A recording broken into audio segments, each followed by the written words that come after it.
In business, there's no room for guesswork. Every shipment matters. Every deadline counts. When you're trying to keep operations running smoothly, the last thing you need is uncertainty. That's why reliability is at the core of USPS Ground Advantage. From the moment your package is first scanned in, it moves through a secure nationwide network, aiding in a timely and accurate delivery. You get near real-time tracking so you can keep up with your shipments. And with affordable upfront pricing, there are no hidden fees or surprise surcharges to throw off your cost sheets. It all adds up to predictable deliveries you can depend on. Because knowing your logistics are handled lets you focus on everything else: your customers, your team, and the future you're building. Visit USPS.com/Ground Advantage to start shipping with confidence. USPS, official shipping sponsor of the NHL. This is VSiN, the Sports Betting Network. This is Money Moves on VSiN, the Sports Betting Network.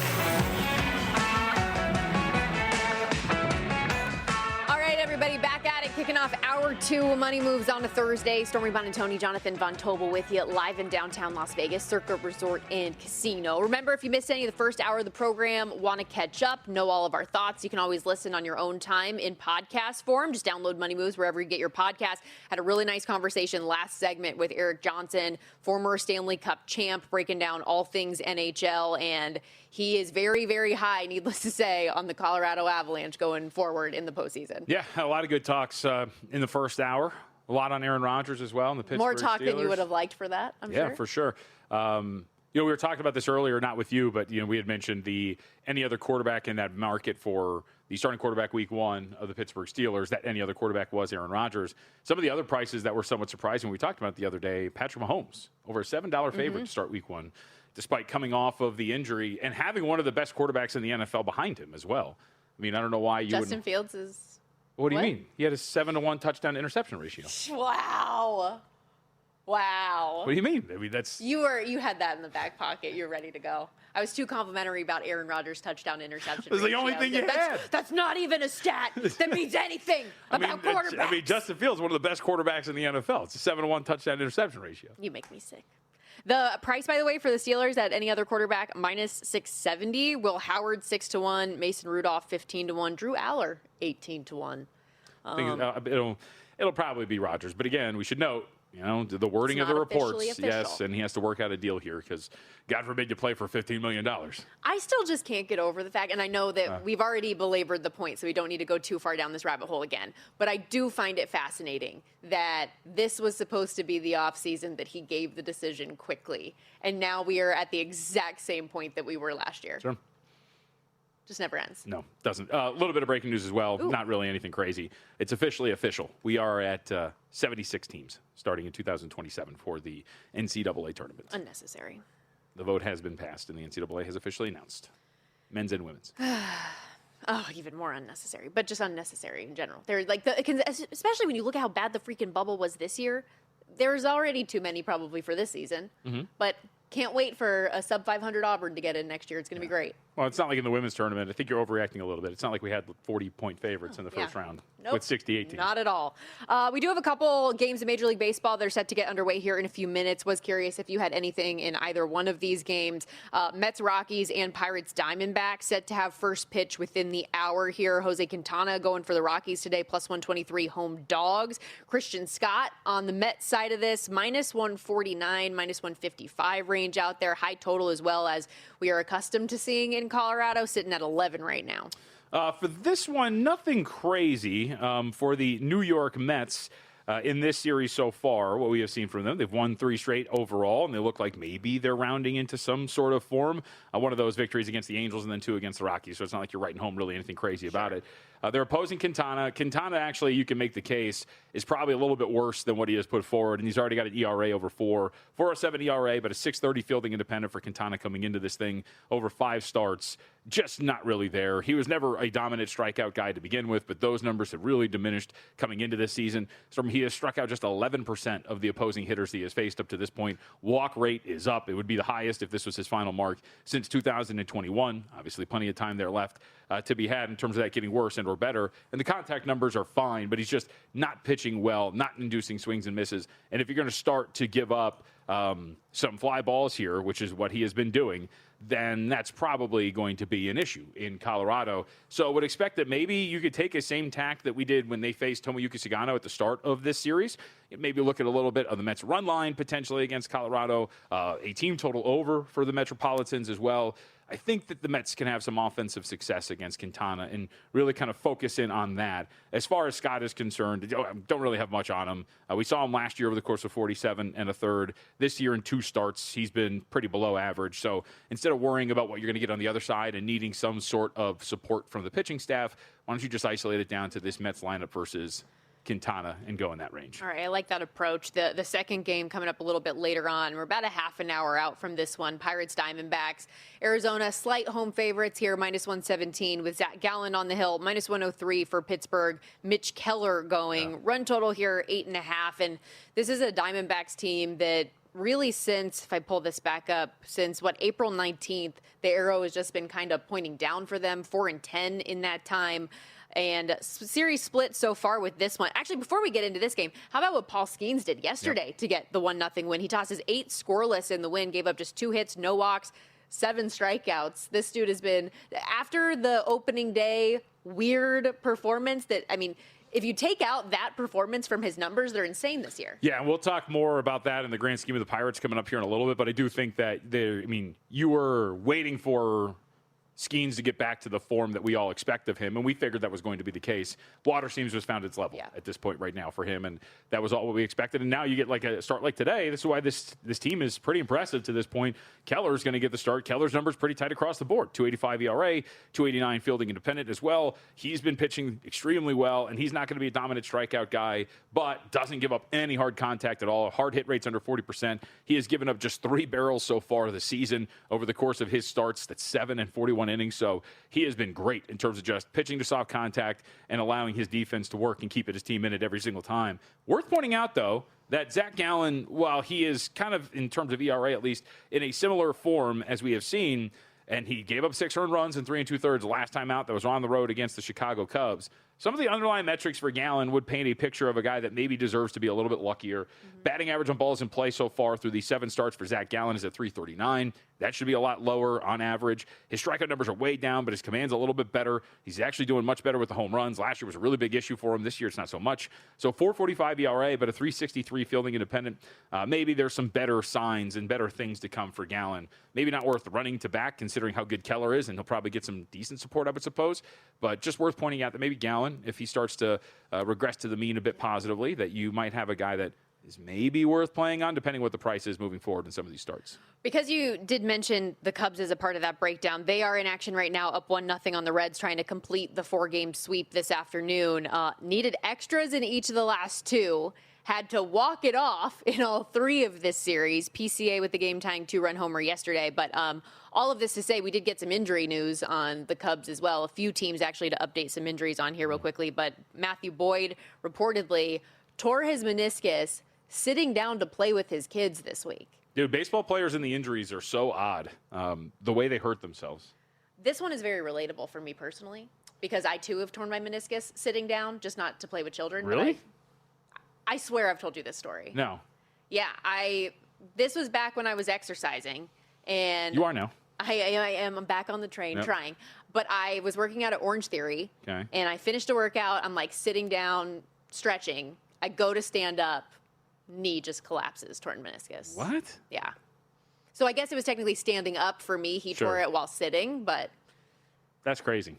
Brutal. Yeah, it's embarrassing. It was like I turned 30 and just fell apart. Yeah, every injury I've ever suffered has been due to hard contact. I have a separated shoulder that slides in and out every once in a while, but that is a brutal blow for such a minimal action. And baseball players do this all the time. But it's a big blow for the Cubs. Yes. Yeah. And obviously it's a pretty big blow for the Cubs. They look like they might be the best team in that division and one of the better teams in the National League behind the Los Angeles Dodgers that could potentially push them. We know how good they could be. Second best record in baseball right now. Yeah, and you see this. If you're wondering right now, this game is underway. That's why the price is minus 488. If you're what is that? They're up 1-0 in the bottom of the third right now. Yeah, Reds just turned a double play here in the bottom of the third inning. But either way, they were still a big favorite in this game to begin with, though. Not minus 488 caliber, but it was over $2. But to your point, though, about how this can be impactful for the Cubs moving forward, they have a lot of injuries to their pitching staff right now. We also got an update recently. Justin Steele reportedly suffered a setback with his elbow injury at the end of April, so he's not expected back until after All-Star break right now. And I think when I was reading through the Matthew Boyd article today, they said something like 10 different guys were on IL. Yeah, I mean, you mentioned Steele, Horton obviously done until next year. They actually just got Palencia back off the injured list too. So there's a lot going on with this team. And I mean, look, they have some pretty good pieces still. I mean, we've talked about Edward Cabrera in some of these starts. He's done a really good job. That was one of the more underrated pickups for a team like Chicago to go and add him to the depth chart so you can get some depth to this rotation.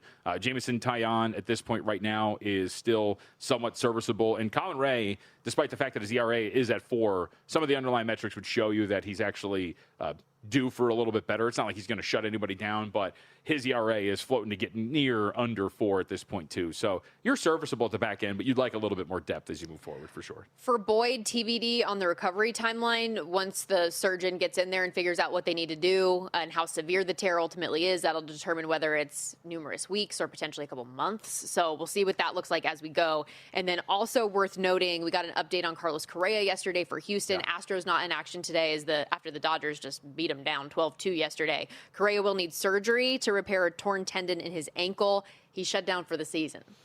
Not great for me at the very least. And he'd been hitting relatively well. I mean, he's not tearing the cover off the ball, but dude was hitting near 280 and smacked 3 home runs, had driven in about 16. So he at least was a piece. But for the way that the Astros are constructed and the way that they're playing, your lineup's got to be able to be productive because their pitching has been awful. And the fact that you're now going to miss a piece is a lot of folks. I don't know if you are on this too. Is I've got under on the Astros win total. So does Adam and a lot of other folks. It seems like you're heading in this direction. Injuries are part of it now too. I was just going to say, not that it's a freak accident, but Lance McCullers also, he tore the nail off his pinky yesterday. So he's going to miss some time. Yeah, dude. The Astros are dealing with time. Never ending. We talked about that a week or two ago. The amount of injuries the Astros are dealing with is insane too, which has led to this downturn in their production. Well, you mentioned Adam Burke and some others. Obviously, Adam does such a great job running the website, and we have so much on the website right now in terms of articles, prop tools, bet splits available. If you want to get access to all of it, head over to vsin.com/subscribe. We've got a special promotion going on right now. Promo code PRO,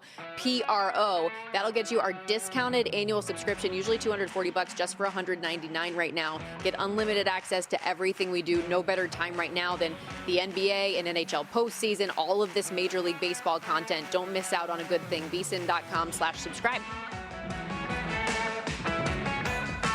So you're listening to this podcast because you want an edge. But what if I told you you're only halfway there? You've got the mindset. Now it's time to get the toolkit to match. Here's the thing. Pro bettors spend thousands on data and tools. But what they don't want you to know is that you can get the same edge for a fraction of the cost with VSiN Pro. VSiN Pro gives you access to expert picks, public betting data, prop projections, powerful tools, analytics, and more. Just tap the link in the description and see why thousands of bettors are already using VSiN Pro to cash more bets.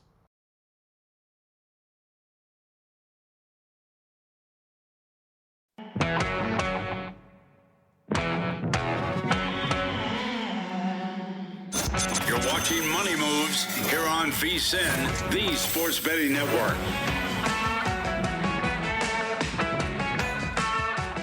All right, some score updates for you as we welcome you back here to Money Moves around Major League Baseball. Only 4 games in the evening slate, a lot of day games today. Yankees up 8-2 currently on the Rangers as that thing is nearing its end, about to start the 9th inning. 5-4, a close one in what was a virtual pick'em game between the Nationals and Twins at close. Guardians up 4-0 in the 4th against the Royals, so that was a You didn't have to bring that up. That I could have just thrown away. Cubs up 1-0. Got plenty of time. In the 4th against the Reds, and then we just got underway in Mets and Rockies. So Be positive, man. I'm 1 inning away. And you also have the other one, though. And the Royals have done nothing offensively to this point. That's true, but the Guardians have a better bullpen than the Royals, so I'm not holding out hope. I mean, it hasn't really been great for the Guardians lately, so. That's You true. think That's you gotta- part of why I liked the Royals. They were on a nice little 5-game win streak. They lost yesterday. Feels like a good time to bounce back. Saucony's not very good, but yet here we are. So say I don't know about that. Seems Yeah. seems a little Playing pretty well good. today. Yeah. I think that's pretty par for the course. Like anyone out there who's listening, you're listening to the show because you bet a lot. You watch a lot of sports. It feels like things, whenever you bet them, seem to happen the other way, right? It like never happens when you don't bet that team, but then the minute you do, that's when it happens. I don't know what you're talking about. I'm brilliant, and everything goes my way all the time. Obviously, because the Timberwolves worked out great. I mean, I got to go on with the rest of my night. That's a positive, true. right? Got to go out there, clang bang, do my thing, so that was fine. That's a new one. I haven't heard that. Yeah, that's Clang, bang, do my thing. That was weightlifting. Is that going to catch on? Oh, is that a weightlifting term? The clanging and banging, You dude. and Let's the bros go. Yeah. when you're getting yoked, getting dieseled? That's right. I like that one, too. I'm going to try that. I'm going to try that on the overtly yoked bald guy that I share the room with all the time. And we do like the point and like, what's up, man? And don't really talk to each other. I would try that one time. Just go up to him and ask him, you getting dieseled, dog? Just be like, dude, you're getting dieseled. Sounds I like can tell. I don't know. Sounds like I'm hitting Maybe a on him. little too much. Yeah. Let's stick with baseball here, though, because as we were talking about the Pirates a little bit last segment, I know you have been looking at some of those make or miss the postseason odds, and Pittsburgh was a team that was kind of top of mind for you in that conversation. Plus 140 available for Pittsburgh on the yes compared to minus 170 on the no. Do you think that this could be a team that could get back to form and especially with their pitching staff, maybe a little bit of run support, make their way in? I mean, that's the thing, right? It's so you see these, and these are not specific. You see these teams, they seem to be very random. They are. These are just the teams that stuck out to me that we wanted to talk about today. But for the Pirates, to make the miss, as you mentioned, the plus 140 on the make. I think the Pirates are legitimately a threat in this division, and they're pretty freaking good in the National League outside of, let's do the Scotty Scheffler thing, without Dodgers market. Right. Okay? They are a team that has the pitching staff that absolutely at the top, when you're talking about their starting rotation, has been tremendous. You've mentioned Skeens, the fact that he's really starting to bounce back. His fielding independent now is sub-2, so we know that he is going to start to really lock in here. Pittsburgh as a whole, their starting ERA, so starting pitchers so far, they are 5th best in Major League Baseball at 353, so they're right up there in terms of their pitching staff. They're a top 10 lineup in terms of weighted runs created plus. They're floating right there at 9. They pretty much have everything you want. Middle of the pack in terms of what their bullpen looks like. So there are some flaws. And their division. Obviously, they play at a pretty tough division. You look at the depth of what the NL Central is. You know, we have the Chicago Cubs, who might be the 3rd best team, depending on how you feel about the Braves, in the National League. Then you have teams like the Brewers and the Brewers, who, if you look at their run differential alone outside of the record, we know that they should be better. The Reds are the Reds.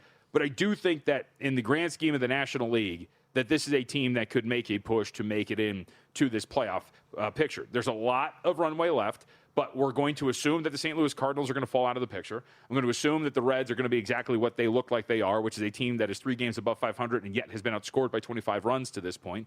And a team like the Philadelphia Phillies, which is 3 games back, has dug themselves in a little bit of a hole here, that there's room at the table for a team like the Pittsburgh Pirates, who check a lot of boxes at this point right now. So, it's, what are we talking about? May 7th. It's not the funnest thing in the world to sit there and play a plus 140 on May 7th and have to wait all the way until the end of summer, close to football season, to get this thing done. But I think the Pirates can be a playoff team, and I thought that this should be closer to a pick between the two in terms of the yes-no. I understand why you would price it to this way, but I think my own projections would have this a little bit closer to a pick for the Pirates. This is going to be quite a tangent, but because you mentioned the date, I forgot about this until you said today was May 7th. But I saw this morning when I had ESPN on in the background, May 7th, 2002. Today is the anniversary of the Allen Iverson, we're talking about practice. Oh, okay. Press conference, and they played like the whole thing. It was really, I forgot how long he goes. Oh, yeah, he goes on for a really It just long time. keeps happening. Yeah, not a game.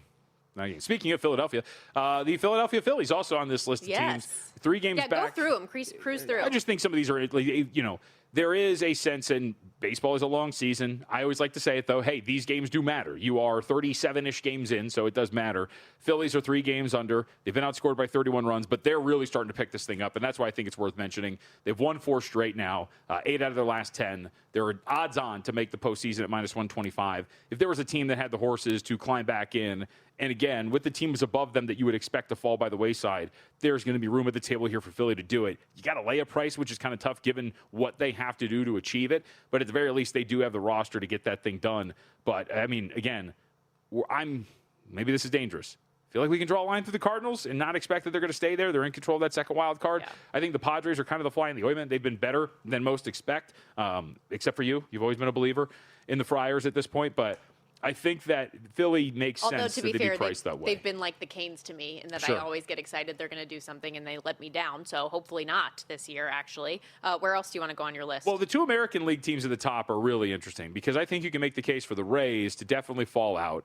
Again, you look at the overall profile of what they've been here, 24-12, a very strong lead in what's been a weak American League. They have corrected their run differential. They've won 6 straight, so maybe there is some staying power here at -175. But, pretty middling in terms of what you look at for both weighted runs created plus and what you're looking at from a pitching staff. So I think that they would fall by. Maybe this is just more about what we talked about in the American League with Adam the other day, which is the American League kind of stinks. So maybe the Tampa Bay Rays are just going to be able to stay up there because there's nobody else to really push them out of this spot. There's only 4 teams in the American League with a positive run differential. Correct. And that's what we talked about the other day. Good job. Yeah, I like it. Now, the reason why this is worth bringing up, though, is a division leader in a weak division in the Athletics. Look at the price on them to make the playoffs. Talk about 2-1 for them to make the postseason. I like the Rangers, and I refuse to budge, although they are getting their skulls caved in today. And earlier in the show, I mentioned, hey, Mackenzie Gore, maybe he's turning things around. 5 1/3, 5 earned runs, 3 strikeouts, 3 walks. He's getting his head bashed in today by the Bronx Bombers. So maybe the Athletics can actually stay on top. I know that there's the expectation that the Mariners, who have just been floating around that 18-20 mark and is just 2 or 3 runs above, that they can correct things and get back to the top. But the Athletics are not terrible, at least in terms of their offense, and their offense hasn't even been performing as you expect, and they're still at the top of that division. So expectations at 2-1, maybe you just bet them to win the division instead, and they can't make it into a wild card, but the Athletics are a pretty interesting story because I don't even think they played that well offensively. Sorry, I'm like distracted by this Guardians-Royals game still, but the 2 hits and that's about it for the Royals is not making me particularly pleased, but neither here nor there. It's not making you pleased either. Those soft Euros making you eat crow. So Carolina Hurricanes. We will discuss more National Hockey League in a little bit here, but and I know you say that in jest, which is something I have never said, by the way, about Carolina, but I'm really interested in finding creative angles to bet this Canes Flyers game today because I do not have a lot of faith in the Philadelphia Flyers, even with them going back home tonight, which I know will make our producer Justin Emery probably a little bit sad or upset. But with what they're dealing with from an injury standpoint. Maybe Stormy's the one that's going to get punched in the throat, huh? Is that what's going to happen here? Some of the injuries that they're dealing with, though, coming into tonight, some key pieces. Noah Cates is done for the series with a lower body. Owen Tippett didn't practice yesterday. He's going to miss a 3rd straight game with an undisclosed injury. It does look like they're going to get Christian Dvorak back, which will be important for him to slot back into the lineup. But even that's like barring any setbacks in pregame warmups, and to what capacity are we going to see him really be himself, I think is another question. I just have a really hard time believing Philadelphia is going to score goals, especially against this Hurricanes defense and penalty kill. I was trying to look at some different options because the under in this thing is juiced, as you see on your screen, to -142. Even the first period under is very highly juiced. Although that might be your best approach at -135. The Flyers team total under 2.5 is -140. What I ended up doing here was the Canes in regulation at +105, and I know we'll do best bets at the end of the hour. I understand that the Flyers got off to a hot start in game 1, 2-0 lead, but that was all she wrote, and even that felt slightly fortunate and uncharacteristic for the way that that we know that the Carolina Hurricanes play. So to me, this feels under. It feels one-sided. The Hurricanes in the first 2 games of the series at home, JVT, closed -245 and -275. So if you can bring that 166 down to getting a plus money price in regulation, I think that's a worthwhile way to approach this at least. But I had to get a little bit creative because you don't want to lay all that juice. I think they're going to crush them. You think Carolina's going to, or the Flyers? No, Carolina. I just keep. Well, puck line's plus 160 if you want to go that route, because you could be in empty net territory at the end of this game. I also just keep looking at this thing. We've said it 1,000 times, but if not now, win for this team in the Eastern Conference. For sure. I don't know about beating Colorado. Will you kick that can down the road? But winning this conference it would be a failure, I think, if they don't do it at this point. And we told you those matchup prices, too, for Carolina and the Avs. It's like plus 310 for Carolina to win that matchup. Or, excuse me, plus 380 for Carolina to win the matchup. Plus 310 should the Avs.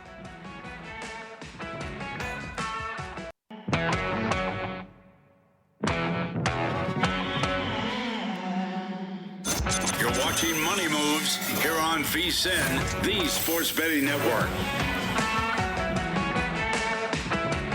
Tough night for Vegas on home ice last night as the NHL postseason rolls along. Stormy Buonantony, Jonathan Von Tobel with you. 3-1 final last night. So series split now in Vegas as things shift over to Anaheim over the weekend. Excited to have Darren Millard join us here on the Progressive Guest Line, Vegas Golden Knights TV host. You can catch him on the VGK Insider Show, the 100% Hockey Podcast. Also follow him on X at Darren Millard.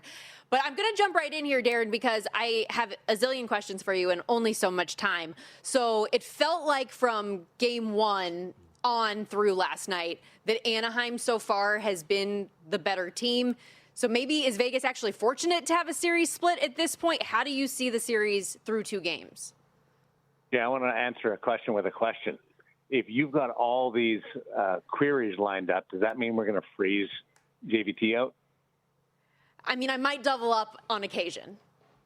Okay, just wondering. I want to be ready just in case if we freeze him out for the backlash that's going to come my way. No, get ready. I agree with you. Anaheim's been the better team. If you take both games and put them into one pot and size it up, the data suggests that, and I'll go back to some of the analytics throughout our conversation.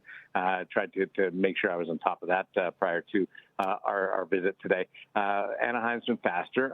They haven't spent a lot of time in their own zone, which is key. They've been able to really avoid getting pinned in. A lot of one and dones on the Vegas Golden Knights attack. High danger chances have swayed towards the Ducks, and not as heavily as some of the verbiage that we've heard from the series from the players and the coaches might indicate, but it does favor the Anaheim Ducks in a slight edge. But I don't think Vegas has been swarmed as much as some people would maybe articulate it after having a goalie win.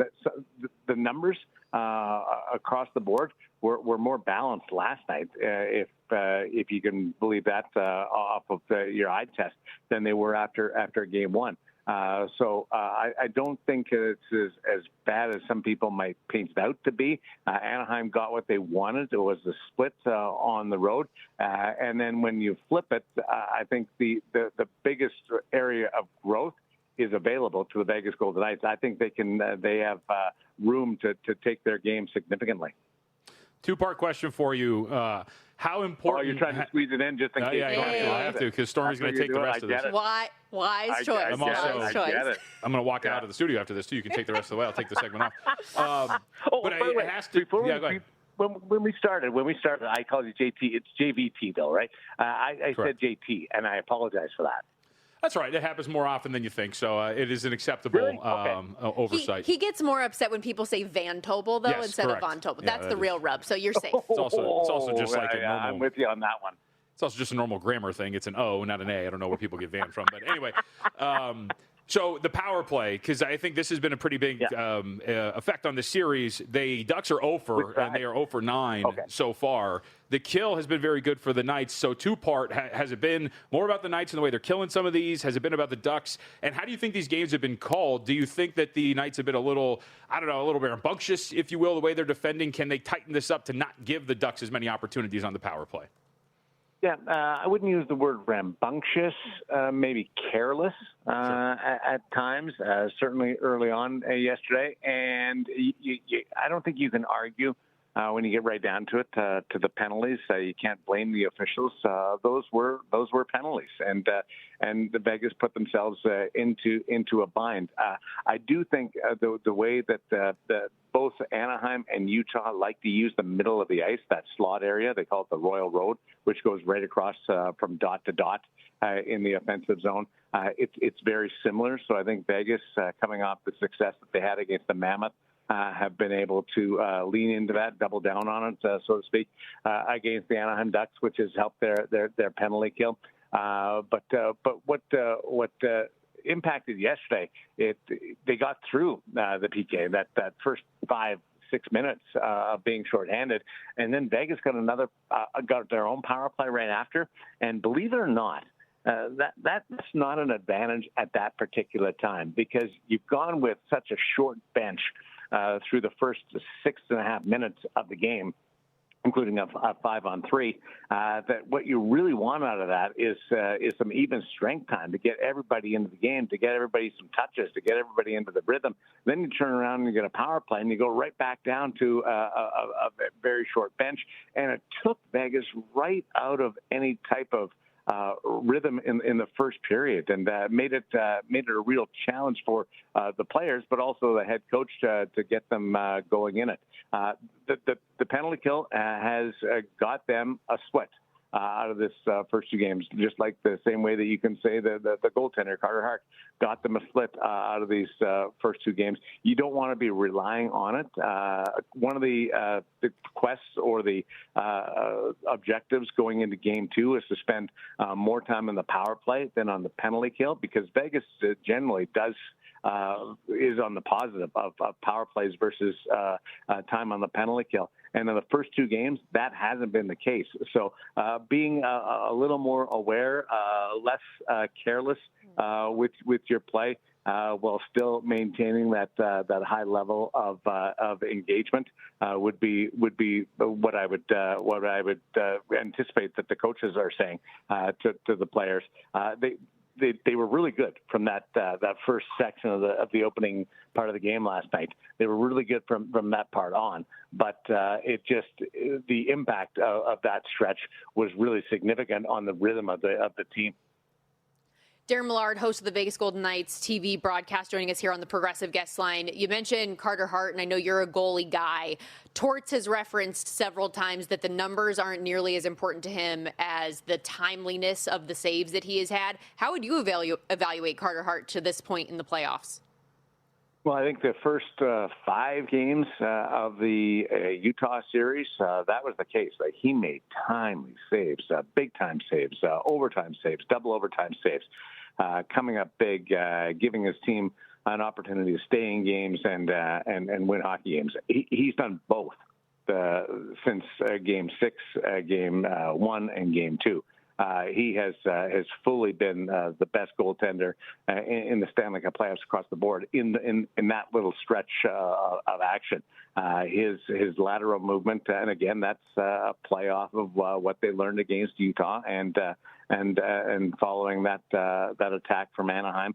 He's been right on board on that. You can't fault him on any of the goals that he's allowed in this series. The 3 goals that he's allowed, he's kept the Ducks to 2 or less allowed in this series. So I think you're seeing a new level of Carter Hart, but his ability to be able to have stuff roll off his back. Like, I'm not that way. Like, something goes wrong with the show, it bugs me, and I gotta like vent it. I gotta deal with it immediately, and then move on. Sometimes you'll see goaltenders, like they'll hold their hands up, like I was screaming on that play, or did you see that bounce? There's none of that from Carter Hart. I don't know how he does it. I don't know what goes into that mental approach, but it's really impressive how he handles it. Because I have to. If the kids don't do their chores, I vent. I can't just let it roll off my back. What have you seen from William Karlsson? Because that line combo with him, Marner, and Howden had some pretty good numbers, at least in terms of shots. Do you think he's looked a little bit more comfortable in these 2 games?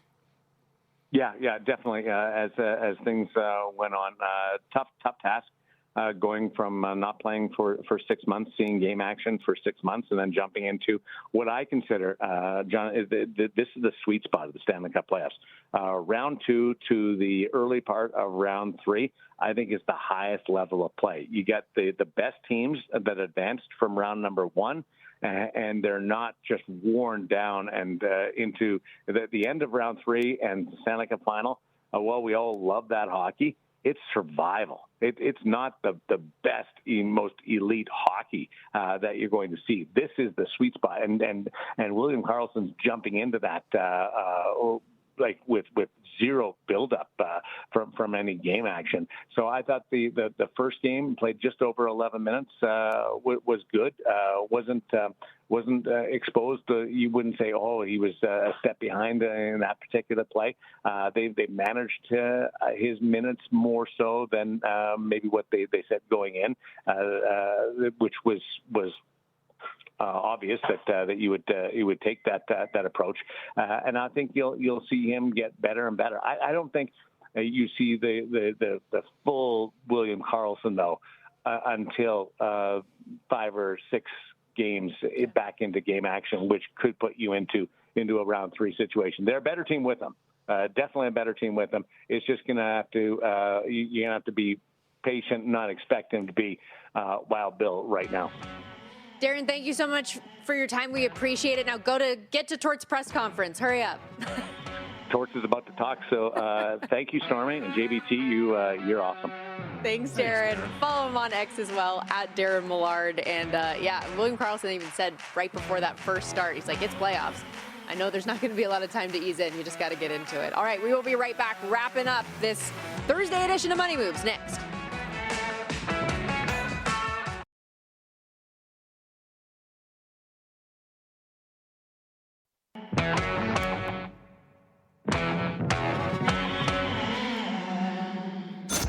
Watching Money Moves here on VSiN, the Sports Betting Network.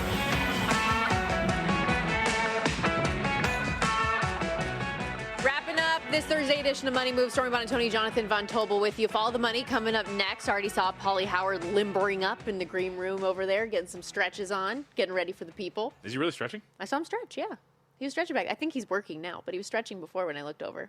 You stretch in between every segment as well. I'm not saying that's a bad thing. I'm just saying I've never seen Paul stretch, and I've known Paul for a while. Yep. So it's the only thing I've seen Paul stretch is to like reach over to grab more money to put into like a video poker machine or something like that. Which we all should practice that. Yes. We all should practice the motion. I mean, you know me. You can find me around town just feeding the machines. Can you tell me? I do not have any fortune at the video poker machine, but I feel like you and Mitch and all these people, Kelly Bidlin, you all have success. What is the secret?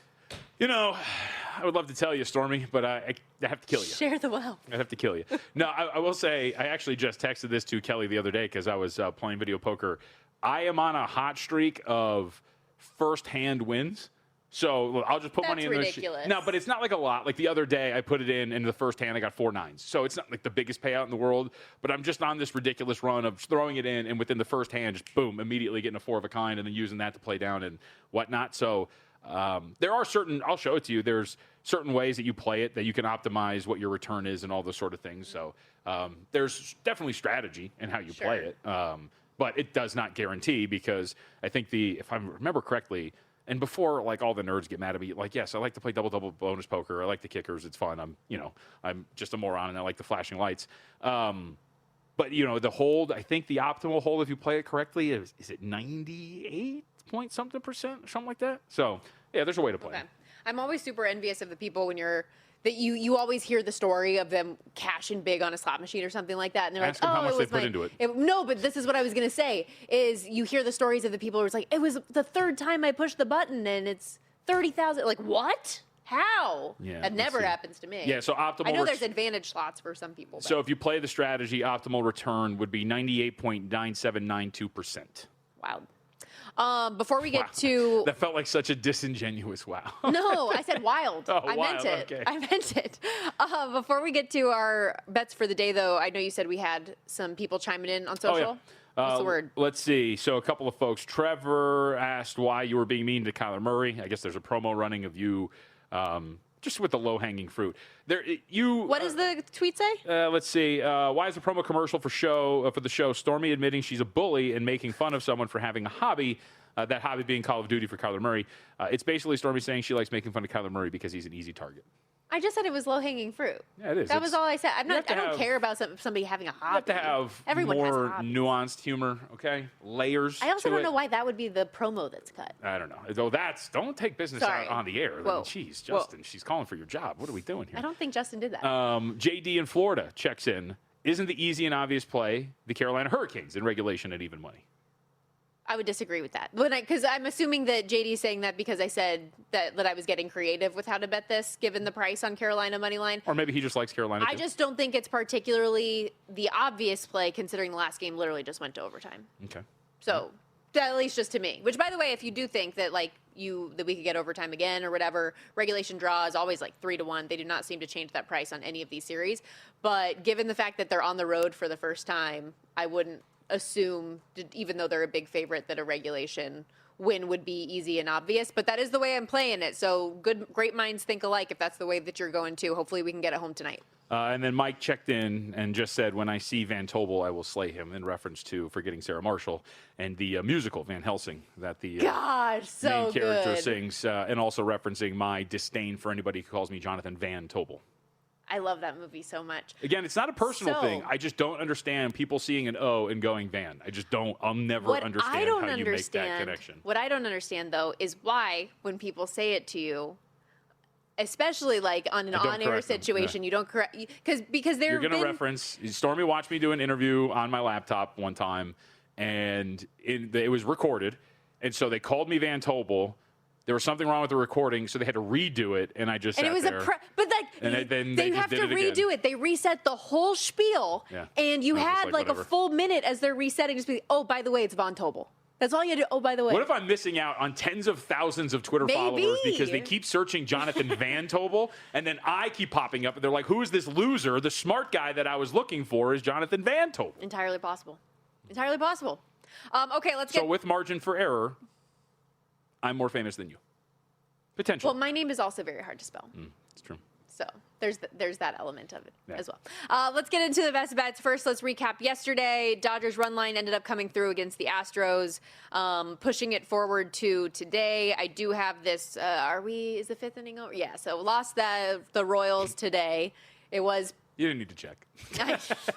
You were the one that was telling me to be optimistic. They did put up a run in the fifth, so I was thinking, hey, maybe we could get 1 or 2 on the board to make me feel better about myself.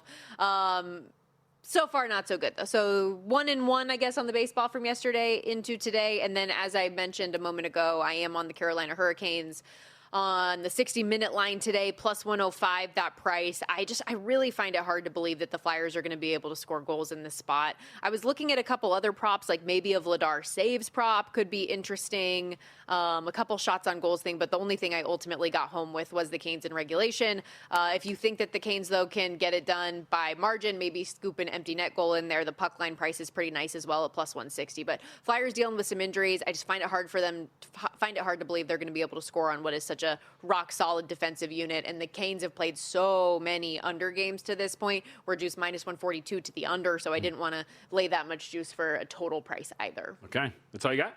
Yeah, and I'm sweating out some golf, but that's already been out there yesterday. It's also Thursday, so we don't need to. I don't think there's any sweat yet, unless although Matt Schauffele off to a Fitzpatrick, bad start. Matt Fitzpatrick at last check was off to a good one. He was T5 last time I looked, but I haven't checked. Recap from yesterday for myself: a split and a small loss. Timberwolves plus 10.5 put me out of my misery early and quickly. Appreciate it. And the Angels money line, they get there against the Chicago White Sox. So a 1-1 day small loss in terms of units played. For tonight, we've got 4 plays for you, all in the NBA. Figured why not? We're on Harbor Handicappers this morning. We start with the Cleveland Cavaliers plus 3.5 against the Detroit Pistons. That number is still widely available here against Detroit. Betting a little bit on the zigzag, betting the fact that the Cavaliers were in a tie game in the fourth quarter in game 1 while playing pretty poorly, shooting again poorly, under 37% from 3 for a team that can shoot a lot better than that. Would expect that part of the strategy here for Cleveland is to speed this game up a bit. Only 93 possessions in game 1. You don't want to play against a set defense. You got to speed them up. You can't let them get set. You can't let them force as many turnovers. You can do that in a half-court setting. You can't really do it as much if you're getting up and down the floor and getting in transition and playing quickly, which leads you to the next play here for this game as well. Over 215.5 in Cavaliers and Pistons. We went under in game 1. We got there. Let's go over here in game 2. Again, not playing so much a zigzag here as opposed to I think Cleveland's strategy should be to quicken the pace and not allow Detroit to get settled in defensively. To that point, the other thing that we're going to play, we didn't stretch out on this a lot. Player prop for you tonight. We'll get a little frisky. Zach Cohen infected me a little bit. Jalen Tyson over 6.5 points at minus 125. Part of the logic here is what we're talking about is that you need to speed this thing up. I think you're going to dip into your ball handlers a little bit more on the bench. Tyson provides you some defensive minutes too. Sam Merrill is also questionable to play, Stormy, so you're going to try to find some of this, and I would think that means increased minutes even more for Tyson. He was just under 20 in game 1. Didn't score at all, but I think if you're talking about Merrill's absence, speeding the game up, needing some of these ball handlers like him or maybe a Keon Ellis to help defensively as well, leads to more opportunities in a quicker-paced game. So let's hope that's the case. Tyson over 6.5 points tonight. And this one's moving in my favor quite a bit, actually. Last one, the Lakers-Thunder game, over was 210.5. This morning we talked about it and played it, and now we're up to 212.5 in multiple spots.